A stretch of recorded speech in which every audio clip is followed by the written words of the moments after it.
Good morning, students. How are you? I hope you are fit and fine at your home. Students, welcome back our online Hindi class. Today's our topic is chapter number 5th, तराजू चूहे खाने। इस chapter की exercise करनी है। कुछ exercise हमने पिछली क्लास में कर ली थी और कुछ एक्सरसाइज अब हम इस क्लास में करें।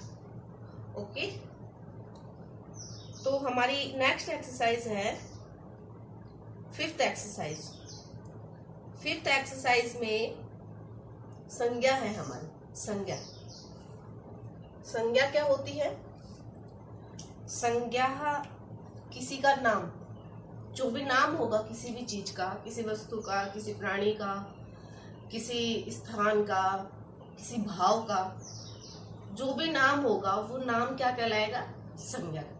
ठीक है, तो संज्ञा पढ़ेंगे। सबसे पहले हमें संज्ञा की एक्सरसाइज करने से पहले हमें संज्ञा पढ़नी होगी ताकि हमको वह एक्सरसाइज अच्छे से याद हो जाए। तो संज्ञा होती है किसी वस्तु, व्यक्ति, स्थान या और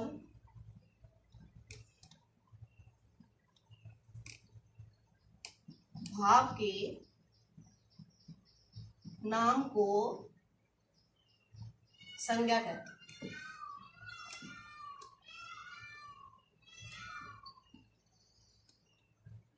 संज्ञा कहते हैं। इट मीन्स किसी भी वस्तु का नाम हो, जैसे चम्मच, पेन, कुर्सी, बोर्ड।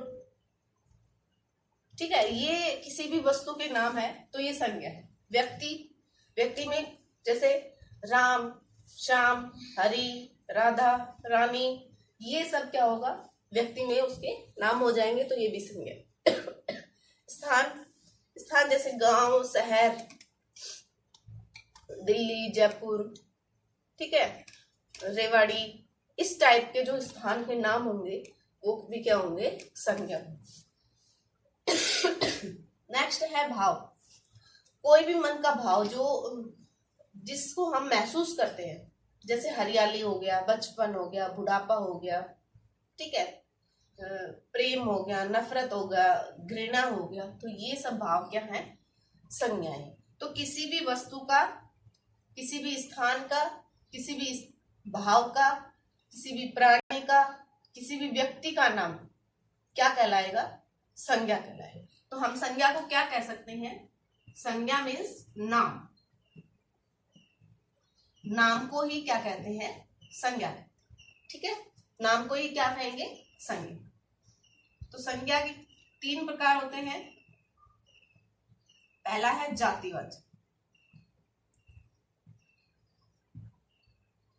जातिवाचक संज्ञा,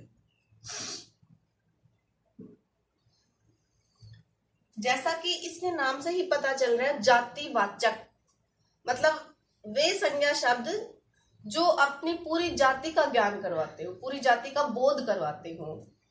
जैसे कि हम बोले गाय, तो गाय एक ऐसा शब्द है जिसको हम बोलते हैं, सुनते हैं, देखते हैं तो ये लगता है कि गाय मतलब बहुत सारी गाय। गाय के साथ हमारे दिमाग में एक ये छवि बनती है कि गाय एक नहीं होती, दुनिया में काफी गाय होती है। ठीक है, उसके बाद जैसे बैल हो गया, ठीक है, कुत्ता हो गया, या किसी भी लड़का हो गया, लड़की हो गई, बेटा, बेटी, पिता, माता, ये सब क्या है? जातिवाचक संज्ञा। जातिवाचक संज्ञा किस शब्द में होगी? जो अपनी पूरी जाति का बोध कराता हो, पूरी जाति का ज्ञान कराता हो, जिसको देखते हैं तो हमें ये लगता है कि अकेला नहीं है, ऐसे बहुत सारे। ठीक है, तो वो जातिवाचक संज्ञा। तो ये जाति क्या करवाएगा? जातिवाचक संज्ञा पूरी जाति या वर्ग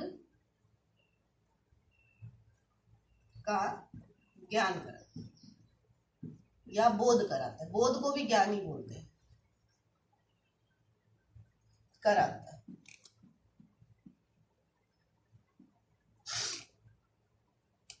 दूसरा हो गया हमारा व्यक्तिवाचक संज्ञा।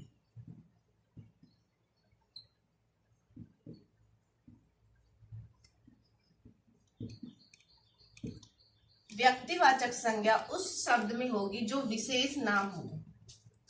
विशेष नाम मीन्स कि जब किसी भी व्यक्ति का नाम लेते हैं, जैसे हम नाम लेते हैं रामलाल, रामलाल, श्यामलाल, धनीलाल, सोहनलाल, ठीक है, धनी राम, रामू, और जैसे रोहित, ठीक है, अंश, इस प्रकार के जो विशेष नाम है, जैसे स्थान का नाम लेते हैं हम दिल्ली, जयपुर, आगरा, इस प्रकार के जो विशेष नाम है वो व्यक्तिवाचक संज्ञा में आएंगे, ठीक है। जैसे हम जैसे हम बोलते हैं कि वह लड़का गांव में जाता है। गांव तो गांव तो एक नहीं होते, बहुत सारे होते हैं, तो वो गांव तो आ जाएंगे किसमें, जातिवाचक में।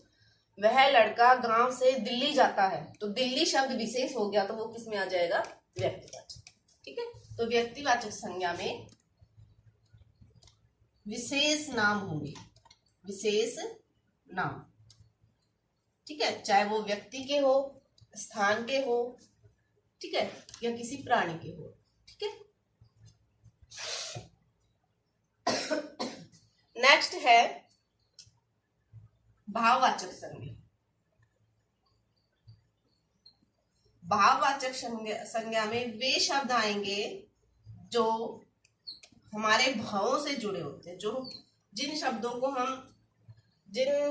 को सुनते या पढ़ते समय हम महसूस करते हैं, हमारे मन में भाव उठते हैं, जैसे प्रेम, घृणा, ठीक है, और हरियाली, बचपन, बुढ़ापा, मोटापा, ठीक है, ये सारे शब्द कैसे हैं, भाववाचक संज्ञा। जिन शब्दों को हम महसूस कर सकते हैं तो वो भाववाचक संज्ञा आएंगे।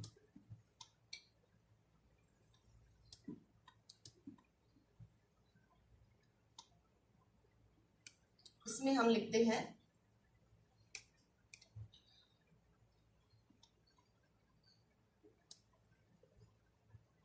भाव प्रकट करने वाले शब्द,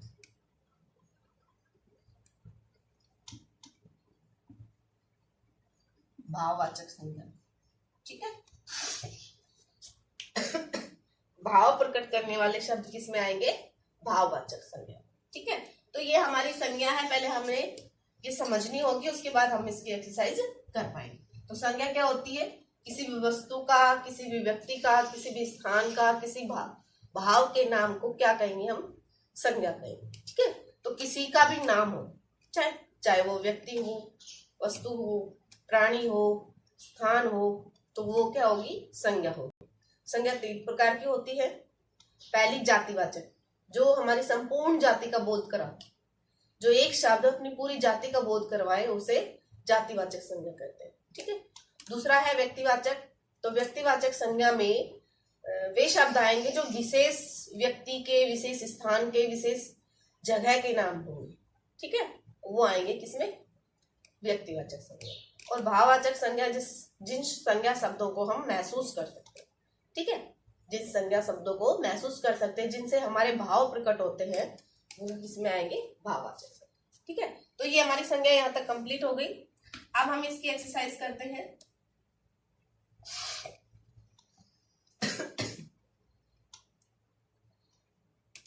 इसकी एक्सरसाइज में हमें ये बताना है सेंटेंस पढ़ के कि इस सेंटेंस में जो शब्द अंडरलाइन कर रखा है उस अंडरलाइन शब्द में कौन सी संज्ञा है, ठीक है। तो हमारा पहला सेंटेंस है, धनीराम दिल्ली चला गया। धनीराम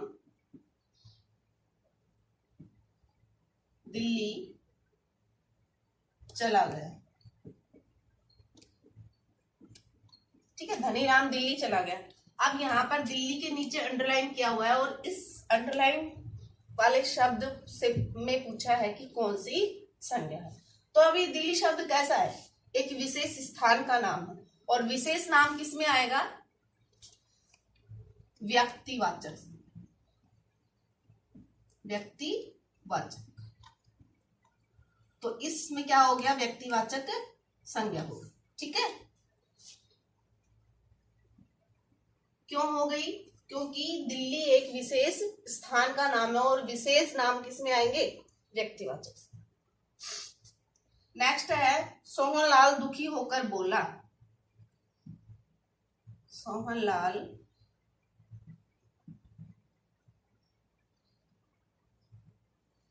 दुखी होकर बोला। ठीक है, तो इस सेंटेंस में सोहनलाल के नीचे अंडरलाइन है, तो इसमें हमें बताना है कि सोहनलाल शब्द में कौन सी संज्ञा है। सोहनलाल शब्द में कौन सी संज्ञा है? तो हम क्या देखेंगे संज्ञा को पहचानने के लिए कि सोहनलाल शब्द किसी व्यक्ति का नाम है। ठीक है, तो सोहनलाल शब्द किसी विशेष व्यक्ति का नाम है, तो ये क्या होगी? विशेष व्यक्ति के नाम की संज्ञा को क्या बोलेंगे हम?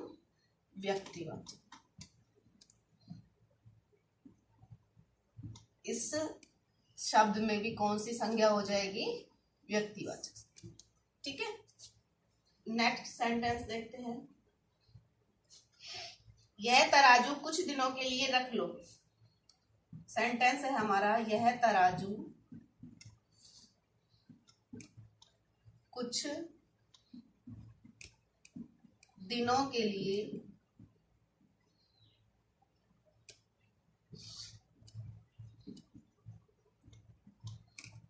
रख लो। यह तराजू कुछ दिनों के लिए रख लो, और तराजू के नीचे अंडरलाइन है। ठीक है, तो हमें ये बताना है कि इस तराजू शब्द में कौन सी संज्ञा है। अब हम क्या देखेंगे कि तराजू शब्द किसी विशेष व्यक्ति, स्थान या भाव का नाम तो है नहीं।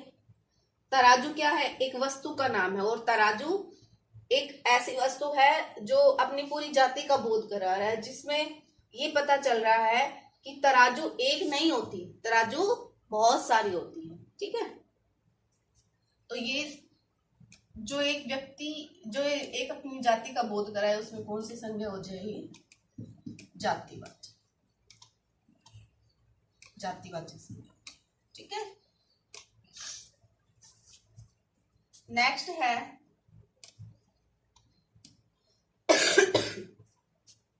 ईश्वर की कृपा से उसने काफी धन कमाया। ईश्वर की कृपा से उसने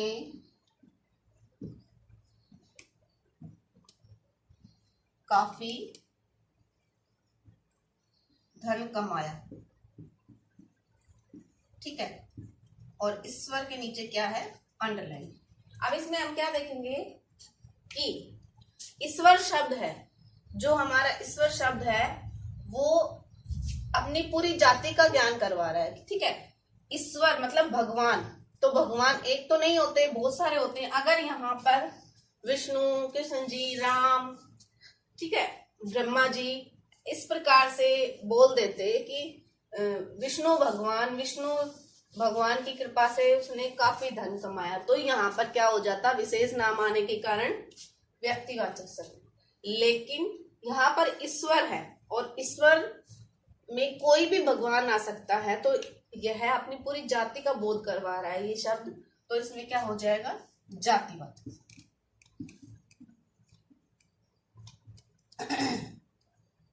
जातिवाचक। ठीक है,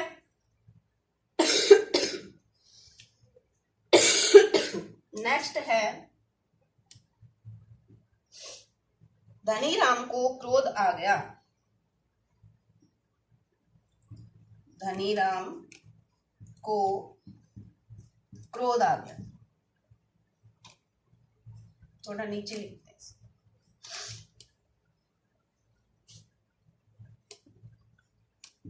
धनीराम को क्रोध आ गया। क्रोध आ गया। ठीक है, धनी राम को क्रोध आ गया। यहाँ पर धनी राम की नाम के नीचे क्या है, अंडरलाइन है। ठीक है, तो अब हमें इसमें ये बताना है कि धनी राम क्या है, एक विशेष व्यक्ति का नाम है। तो क्या आ जाएगा इसमें, व्यक्तिवाचक संज्ञा, व्यक्तिवाचक संज्ञा। ठीक है, व्यक्तिवाचक संज्ञा इसमें आ जाएगी। क्यों, क्योंकि धनीराम क्या है, एक विशेष व्यक्ति का नाम। ठीक है, नेक्स्ट देखते हैं हम। वह रामू को अपने साथ ले गया, वह रामू को अपने साथ ले गया। ठीक है, और रामू के नीचे अंडरलाइन है, तो रामू भी क्या है, एक विशेष व्यक्ति का नाम है। तो इसमें क्या हो जाएगा, व्यक्तिवाचक संज्ञा।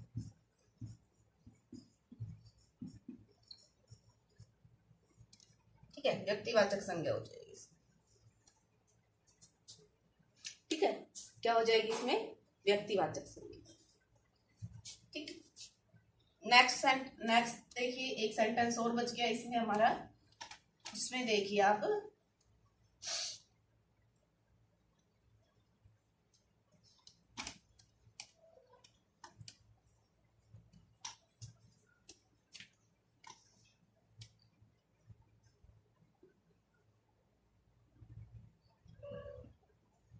इसमें सेंटेंस हमारा, बाज रामू को उठाकर ले गया, बाज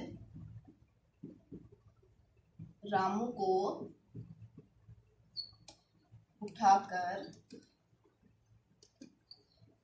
ले गया। ठीक है, और यहां बाज के नीचे अंडरलाइन है, बाज के नीचे अंडरलाइन है, तो बाज शब्द क्या है, एक पक्षी का नाम है। ठीक है, एक विशेष पक्षी का नाम नहीं है। बाज एक क्या है, पक्षियों, बाज अपनी जाति का बोध करा रहा है। यहाँ पर बाज शब्द को देखते हैं तो बाज नाम के बहुत सारे पक्षी हैं, तो उनको उसका बोध करा रहा है। तो ये शब्द, ये क्या हो जाएगा, जातिवाचक संज्ञा। ठीक है, जातिवाचक संज्ञा। ठीक है, तो ये तो थे हमारी संज्ञा की एक्सरसाइज के वाक्य, सेंटेंस। ठीक है, अब हमारी नेक्स्ट एक्सरसाइज है टिक द करेक्ट ऑप्शन, मतलब सही उत्तर पर टिक लगाना है। ठीक है, सही उत्तर पर टिक लगाना। तो टिक है इसमें, तो हमें टिक लगाना है, वाक्य को पढ़कर, सेंटेंस को पढ़कर और आंसर देना है। ये हमारी 6 एक्सरसाइज है। ठीक है, तो पहला सेंटेंस है हमारा, नदी का समानार्थी, नदी, नदी का समानार्थी पूछा है इसमें। समानार्थी मीन्स पर्यायवाची, कि नदी को हम और क्या बोलते हैं। ठीक है, तो इसमें दे रखे हैं जलाशय, सरोवर, सरिता। जलाशय और सरोवर तो क्या होते हैं, तालाब होते हैं। ठीक है, और सरिता शब्द क्या है हमारा, नदी का पर्यायवाची। तो हम इस शब्द के सामने क्या कर देंगे, टिक कर। ठीक है, व्यापार करने वाला, इस वाक्यांश के लिए एक शब्द आएगा, मतलब एक पूरा वाक्य है, व्यापार करने वाला, वाला। ठीक है, तो इस पूरे शब्द के लिए, पूरे सेंटेंस के लिए एक शब्द बताना है कि व्यापार करने वाला कौन होता है। ठीक है, तो व्यापारी होगा, व्यापारी। ठीक है, तो व्यापारी के सामने हम क्या कर देंगे, टिक कर। ठीक है, इसको इधर लिख देते हैं, समझ नहीं आएगा। व्यापार करने वाला। ठीक है, व्यापारी।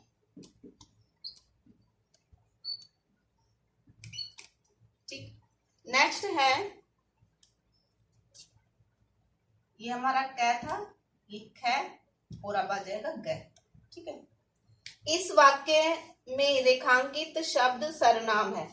सर्वनाम वाले शब्द ढूंढने हम, सर्वनाम वाले शब्द, सर्वनाम शब्द कौन से होते हैं, जो संज्ञा के स्थान पर काम आते हैं।